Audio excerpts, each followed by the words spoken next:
के दरवाजा खटखटाया। भगतराज अजामिल श्री सीताराम कोई घर में है, उसकी जो पत्नी थी उसको लगा कि कोई संत महात्मा है लगता, लंबे लंबे तिलक लगाए हुए, हाथ में माला। सीताराम बहन जी, श्री सीताराम, अयोध्या से आए हम, 25 संत हैं हमारी जमात में। महंत जी ने कहा आपके घर में आज ठाकुर की सेवा और सत्संग होगा, भगवान को भोग लगेगा। अब अगला गांव पता नहीं कितना दूर है, पूरे गांव में आपकी महिमा गा रहे हैं। भक्तराज अजामिल सबसे बड़ा भक्त है, उसको लगा कि हे राम, किसने इनको गुमराह किया है, हम तो डाकू है, लुटेरे हैं, हमारा पति घर में होता तो 50 गाली देता आज इनको।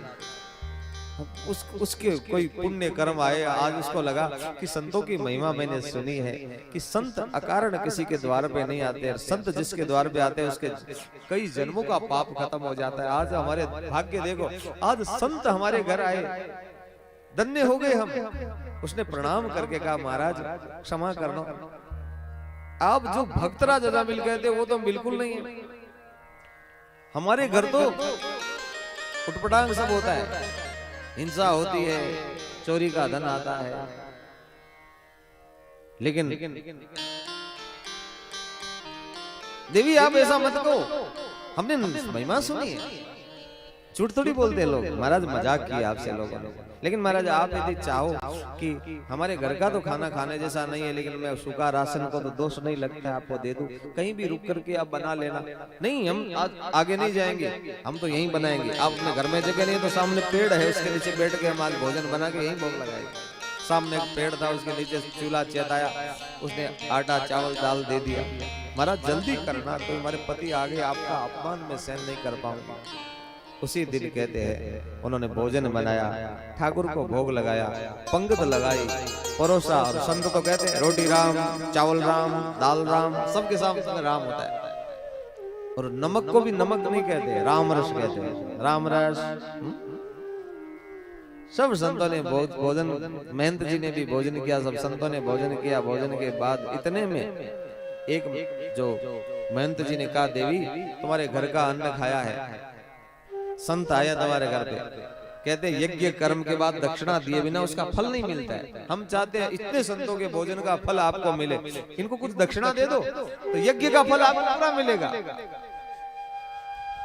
इतने में अजामिल आ गया, दक्षिणा की चर्चा हो ही रही थी। संतों ने एक अच्छी बात बताई कि ब्राह्मण साधु को भोजन करा के हम दक्षिणा क्यों देते हैं, क्योंकि भोजन यज्ञ है, यज्ञ बिना दक्षिणा के पूरा नहीं होता है, उसका फल हमें नहीं मिलता है। उसका आपने कृपा कर, अहंकार होता है ना कि हमने भोजन कराया, नहीं, विनम्र अहंकार नहीं, आपने कृपा करके हमारा भोजन स्वीकार किया, इतनी दूर आप आए, हम आपको क्या दे सकते हैं। इसलिए उनका एहसानमंद होते हैं, उनको कुछ दे करके कि आपने हमारा स्वीकार किया।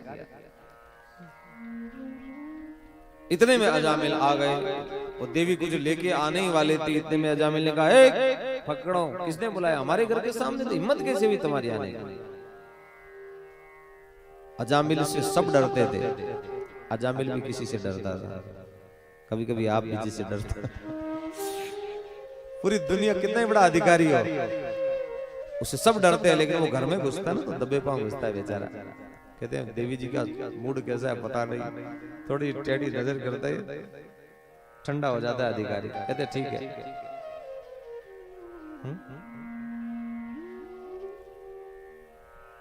जैसे ही अजामिल ने हल्ला किया, उसकी पत्नी ने आंख दिखा के बोला शर्म नहीं आती है, ऐसे होते संतों से बात।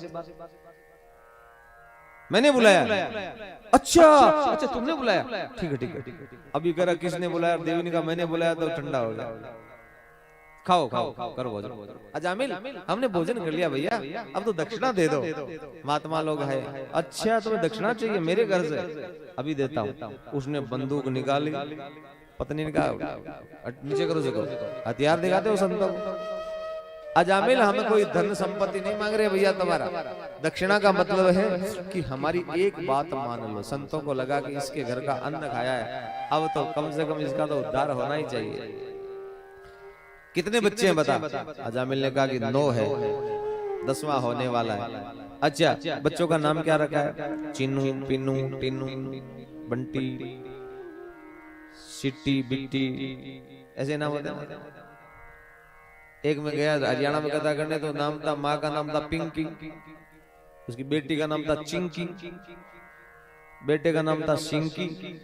मैंने कहा वाह, पिंकी चिंकी, बेटी का सिंकी था या बेटे का सिंकी था, कुछ था, पिंकी सिंकी चिंकी। मैंने कहा अच्छी कविता बना रखी है, पिंकी चिंकी सिंकी ऐसा नाम रख दो बस।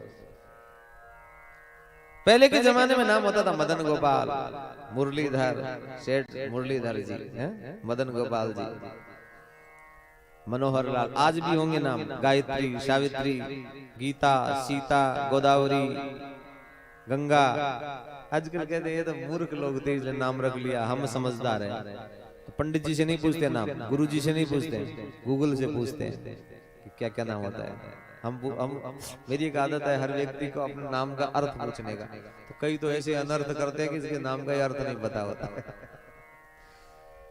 चिंकी, चिंकी का अर्थ क्या होता है बताओ, आप बताओ आज मुझे। पिंकी का बताओ नाम का अर्थ क्या होता है। तो पहले नाम होता था गिरधर गोपाल, मुरलीधर, सीताराम, राधे श्याम, भवानी शंकर, गौरी शंकर। अब उसको ओल्ड नाम मानते हैं, अब समझदार पैदा हो रहे हैं सब। कुत्ते बिल्ली का नाम रखते थे वो अपने बच्चों का रखने लगे। ऐसा नौका नाम तो संतों ने कहा कि भैया नाम तो भगवान का होता है, जीव का क्या, लेकिन इस शरीर को पुकारने का नाम यदि भगवान से जुड़ जाए तो बार बार हम किसी व्यक्ति को बुलाएं और भगवान का नाम किसी भाव कुभाव से निकले तो उद्धार होता है। इसलिए हम इतना ही कहेंगे, दक्षिणा हमारी यही है कि 10वें का नाम नारायण रखना। आहा नारायण। अजामिल ने कहा कि ओल्ड नाम कहां से लाए, कोई दूसरा नाम बताओ 2 अक्षर का, पिनाक्ष बताओ या कुछ ऐसा नाम बताओ जो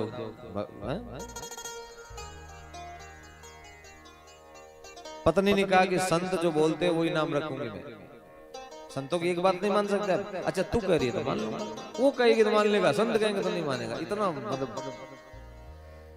अब संत तो चले गए, सुखदेव जी कहते हैं राजन नाम रखा नारायण। अब एक बात और बताऊं आपको, बड़ा बेटा होता है ना वो माँ को प्रिय होता है, और छोटा बेटा बाप को प्रिय होता है, और बीच वाले किसको प्रिय होते हैं मैं नहीं बताऊंगा।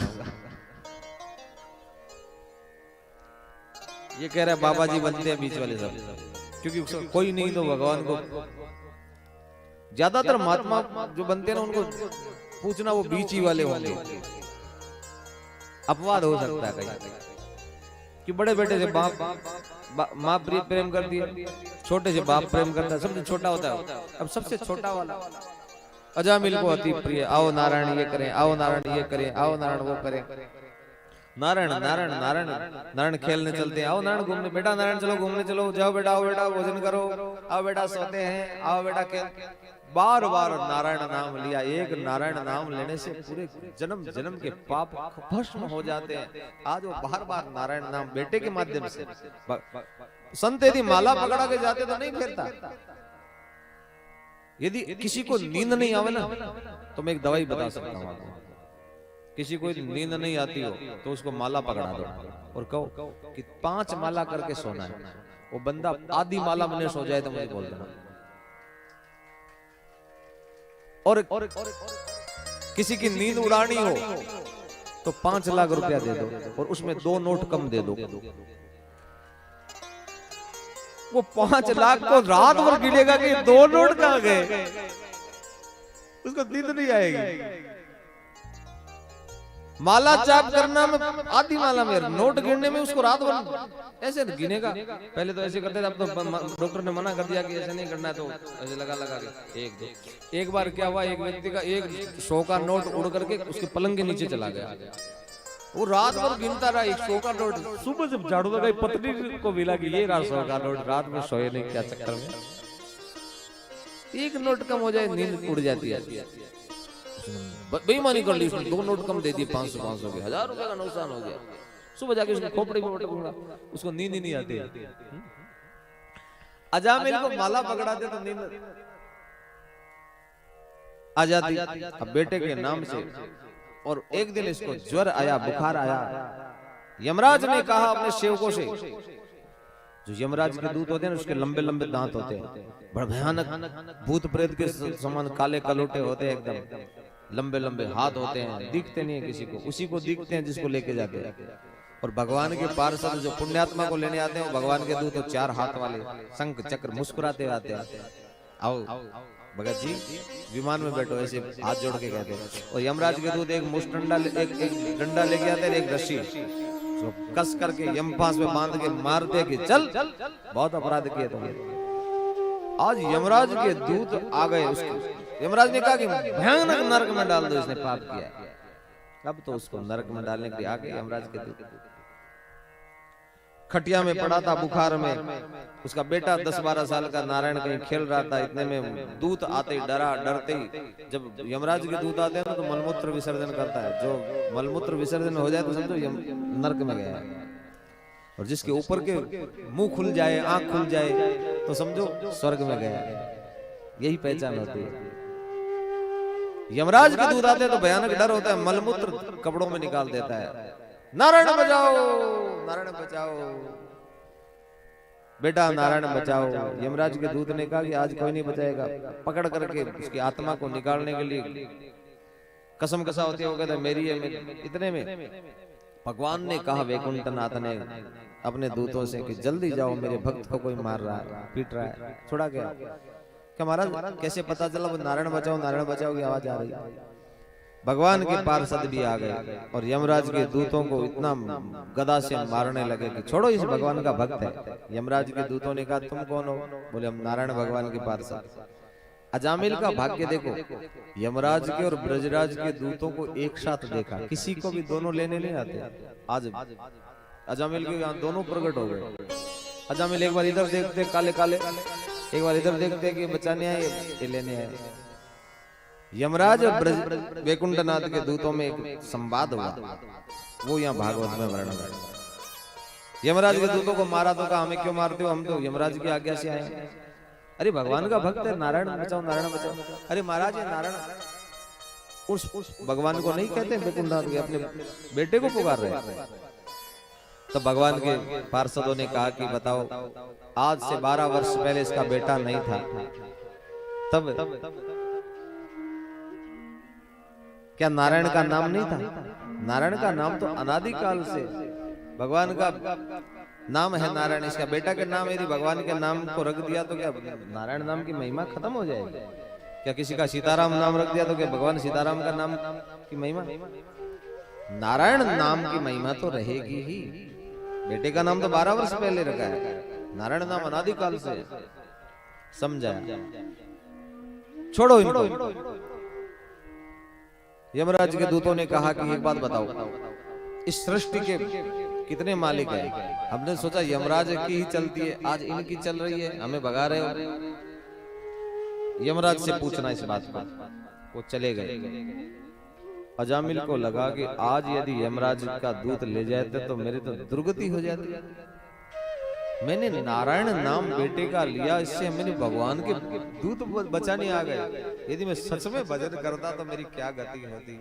उसको उस वैराग्य हो गया संसार से। वहां से वो उठा खटिया से, चुपके से उस घर से निकल गया, किसी को बताया तक नहीं। खोजने वाले खोजने लगे और हरिद्वार चले गए। गंगा में स्नान करते थे, एक टाइम भोजन फलाहार करते थे और खूब जम करके नारायण नारायण नारायण नारायण नारायण नारायण का नाम लेते थे। ऐसे नाम लेने से अंतिम समय में फिर भगवान के दूत आए। जब उसका समय पूरा हुआ और भगवत धाम की यात्रा करी अजामिल ने। ये है भगवान के नाम की महिमा। इसलिए 6ठे स्कंद में अजामिल के माध्यम से भगवान के नाम की महिमा बताइए कि आप कुछ भी मत करो, कोई व्रत करने की जरूरत नहीं है।